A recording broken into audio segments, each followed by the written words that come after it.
मेरा नाम विक्रम है।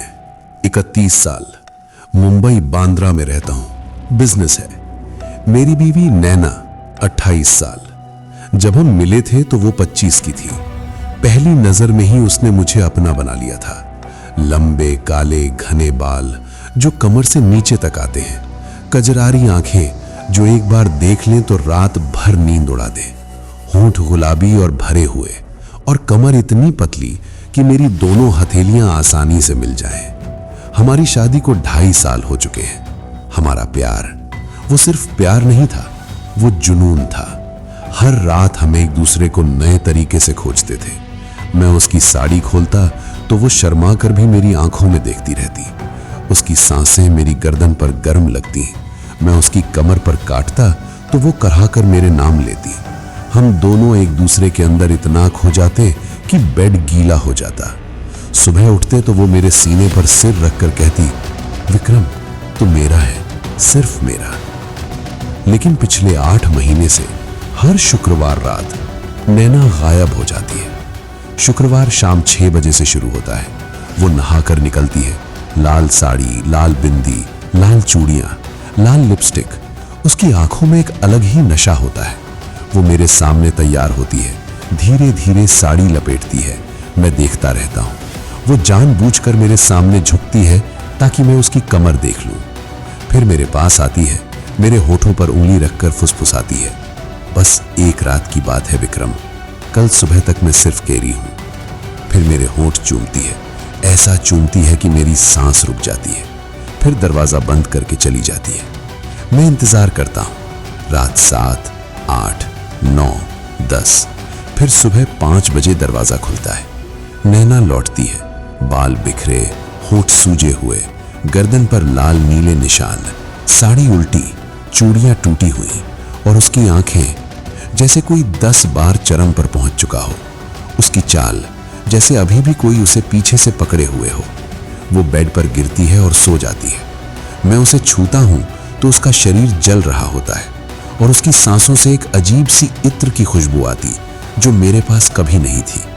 मैंने पूछा, उसने बताया नहीं। मैंने पीछा किया। एक शुक्रवार वो घर से निकली, लाल साड़ी में। मैं दूर से गया। वो पुराने कब्रिस्तान के पास गई, 200 साल पुराना मकबरा। वो अंदर चली गई, मैं बाहर छिपा। 30 मिनट बाद अंदर से आवाजें आईं, नैना की कराहट और एक मर्द की गहरी जानवर जैसी आवाज, नैना आज फिर तूने मुझे पागल कर दिया। फिर नैना की चीख, आनंद और दर्द की मिलीजुली चीख, और जोर से, मुझे आज और सजा दे, हाँ मेरी जान, मेरी रखैल। मैं अंदर घुसा। मकबरा खाली, बस नैना अकेली खड़ी थी, साड़ी फटी हुई, होठों पर खून, आंखें लाल। वो मुझे देखकर मुस्कुराई। तुम्हें नहीं देखना चाहिए था विक्रम। उस रात उसने मुझे सब बताया। शादी से 3 महीने पहले मैंने एक गलती की थी। मैं अकेली थी।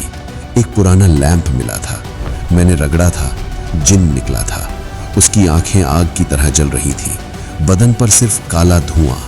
उसने कहा 3 ख्वाहिशें। मैंने पहली ख्वाहिश में कहा, मुझे ऐसा मर्द चाहिए जो मुझे हर रात जला दे, जो मुझे अपना गुलाम बना ले, जिसकी वासना में मैं डूब जाऊं। उसने हंसकर कहा, मंजूर, पर बदले में हर शुक्रवार तुम मेरी होगी, मेरी रखैल, मेरी गुलाम। मैंने हाँ कह दिया। फिर तू मिला।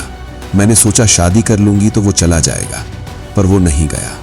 हर शुक्रवार वो मुझे बुलाता है, और मैं जाती हूं, क्योंकि उसका स्पर्श, उसकी ताकत, उसकी वासना तू कभी नहीं दे सकता विक्रम। वो मुझे 10 बार चरम पर ले जाता है एक ही रात में। उसके हाथ मेरे जिस्म पर जैसे आग लिए होते हैं।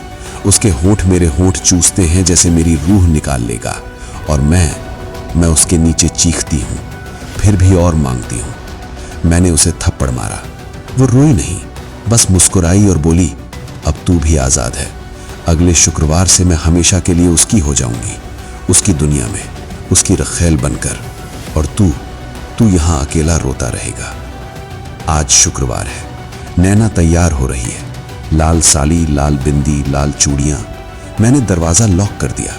वो मुस्कुराई और बोली, लॉक करने से कुछ नहीं होगा, वो मुझे ले जाएगा, जैसे हर बार ले जाता है। रात के 7 बज रहे हैं। लाइट्स झपक रही हैं, हवा ठंडी हो गई है। नैना मेरे सामने खड़ी है और उसकी आंखें काली हो गई हैं। मैं चीख रहा हूं, पर वो बस मुस्कुरा रही है और धीरे धीरे उसका शरीर धुंधला पड़ रहा है। वो जा रही है उसके जिन के पास, हमेशा के लिए। और मैं यहां अकेला बैठा हूं, उसकी लाल साड़ी को सूंघता हुआ और उसकी आखिरी बात याद करता हुआ। तू कभी समझ नहीं पाएगा विक्रम, उसका प्यार, उसकी वासना, ये इंसान का प्यार नहीं है। ये आग है जो मुझे जला देती है, पर मैं फिर भी उसमें जलना चाहती हूँ। अब हर शुक्रवार मैं अकेला सोता हूँ और कभी कभी मुझे लगता है कोई मेरे बगल में लेटा है और फुसफुसाता है, अब तू भी तैयार हो जा। अगर ये कहानी तुम्हारे रोंगटे खड़े कर गई और तुम भी ऐसी वासनामयी, रूहानी और सस्पेंस से भरी दास्तानें सुनना चाहते हो, तो अभी दास्ताने रूहानी चैनल को सब्सक्राइब कर लो, बेल आइकन दबाकर ऑल कर दो और कमेंट में लिखो जिन की रखैल, ताकि मुझे पता चले तुम तैयार हो अगली कहानी के लिए। शुभ रात्रि। और हाँ, अगर तुम्हारी बीवी या गर्लफ्रेंड हर शुक्रवार लाल साड़ी पहनकर कहीं जाती है और सुबह लौटकर चुपचाप सो जाती है, तो एक बार उससे पूछ लेना तू कहाँ जाती है।